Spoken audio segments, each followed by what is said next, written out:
welcome back everyone to Master Game Design, Unreal Engine 5, Stylized Environment, and third-person blueprint course.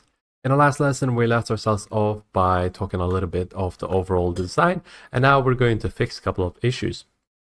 So first things first, we're going to go ahead and fix this wavy pattern, and it's actually done intentionally for the ocean itself in regards to the waves being so large, because in a distance it's going to look quite nicely for that, but for when it comes to the shore it obviously is a little bit too large. It looks like a massive storm going over and flooding off the section. So for us to do that, it's actually quite simple. First things first, we're going to go ahead and select the water itself.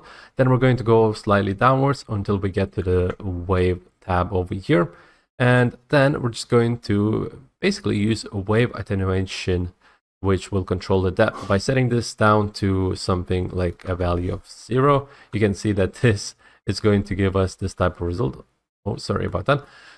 You can see that this is going to give us this sort of result, which is going to give us the default type of waves that's going to be off in the distance. As you can see, is going to give us much harder type of a result. And the default value was 2048, which lowers down because the height of this is already quite low. But if we were to increase this to something like 4000, you can see that this starts to gradually easing off. So basically what you want to do is you want to make sure that the height of your harbor is set to a reasonable pace for the terrain, and then afterwards you want to control this type of value. And yeah, for now I'm going to keep it as 2048, because first thing that we need to do is going to be just making sure that the height is set up nicely to the overall section. So we're going to, for that, we're going to go on to the landscape mode over here. We're going to make sure then afterwards the layers is set up as a new one. So as you can see, edit layers, it gave us the default layer which we created. We had this when we created a terrain, and then afterwards when we created water, it gave us this, which basically allowed us to get those nice spline islands. And what we want to do is, in order to make sure we actually have a nice control over the overall terrain after the islands get created, we want to make sure that we have a layer above water. So for us to do that, we can simply either go ahead and create a new layer by right clicking and clicking create layer over here, or we can simply just drag the layer that we had previously, or sorry, the water itself. We can drag it downwards and it'll make sure that the water stays underneath it, because now we're able to have the layer above the water over here, as you can see, and we now should be able to have nice control over the sculpting of this. We're not going to go into the tools just yet too much. All we need to know is this tool over here called flatten. Make sure you are within a sculpt mode over here. And now we select flatten, and we'll be able to control the height of this terrain. So the easiest way to do that is going to be, instead of just manually doing it, which we can click and hold and then dragging it out.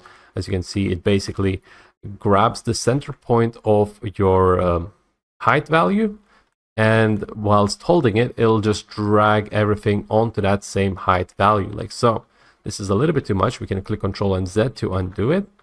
And what I'm going to do right now instead is I'm going to use this tiny tool, pipette tool, that will allow us to select the height at which we want it to be for the harbor.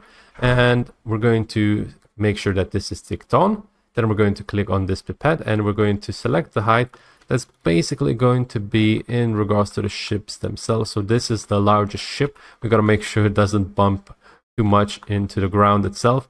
We're going to basically select this and click just underneath the boat itself. I think this is a nice height, and this looks quite alright. Maybe this boat can be a little bit higher up. And actually I will make this boat a little bit higher up, which we can do if we were to go to selection mode. Otherwise we can't do it. Actually, we're going to select this boat. We're going to drag it upwards to see how high we want this boat to be. Maybe something like this. So we can make adjustments like that using the gray box, but of course the gizmo is going to be way off in the distance. And yeah, that's going to be perfect for us. We don't need to worry about it too much, because It's more or less in the same area actually. And yeah, we're going to go back onto the landscape mode. We're going to select this and we're going to just click just under the boat like so. And then we're going to click and hold and start dragging outwards. And we're going to basically create a small section that has a bit more of a shallow water area. So just like that, we're able to basically flatten it out, as you can see, like so. From underwater, you might need to adjust it a little bit, but since we're not going to go underwater, we're not going to focus too much underneath it like so. And if we want to bring it afterwards, well, actually, more or less, this is what we want to get. And as you can see, there are certain areas where it goes a little bit too much inwards.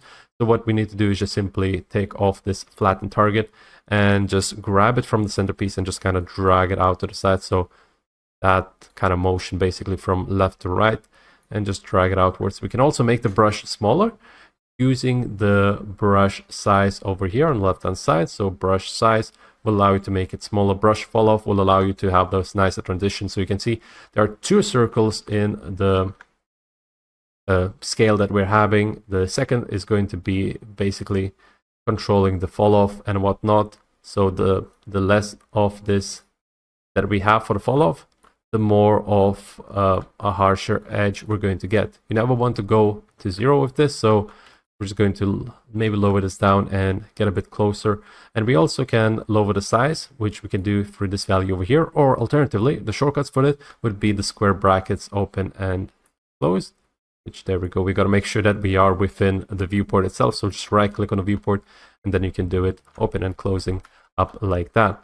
And just like that, I'm going to go ahead and make sure that it has a nicer setup overall, like so. I think that's going to be quite all right for now. Just making sure that there's nothing in regards to the water being underneath within regards to the terrain for this area. So yeah, just like that, we're going to like polish it back up after we start building everything out. But all in all, as you can see, because we set it up with a nicer transition, the water is much more shallower, but it's still being quite a bit heavy. So I'm just thinking if, yeah, we definitely need to lower this down. So now, as we talked previously, we're going to go onto the water itself. We're going to increase this to maybe like 3,000. Let's go ahead and see how this would look like. And 4,000. Yeah, this would look like. And we might even, I like the waves as is. It has like a nice bouncy effect. Actually, I'll check 8,000 real quick how this would look like. And I don't like how it flattens out even in this area over here. So we're gonna make sure we don't do that. 3,000 I think was quite all right. But overall, gray box I think needs to be a little bit higher for this section. So what we're going to do is actually we're going to flatten out a little bit of an extra for that. I'm just going to check. Yeah, the height is okay. We can go ahead and flatten it out a little bit more. I'm going to go back onto the landscape section, going to select the flatten target and just select it a little bit high. As you can see there, after you use the pipette, you're going to, with the flatten target that is, you're going to have this sort of a grid. And yeah, I'm just going to make sure we get a bit closer, maybe even a bit more. There you go, something like that. That's basically touching the boat, so just making it lower like so. The underneath the water is not going to be quite as visible, so I'm not too worried about that. Just making sure we have a nice type of a setup over here. I think that's going to be quite all right, like so. And just like that, we're able to get ourselves a nice look for this area.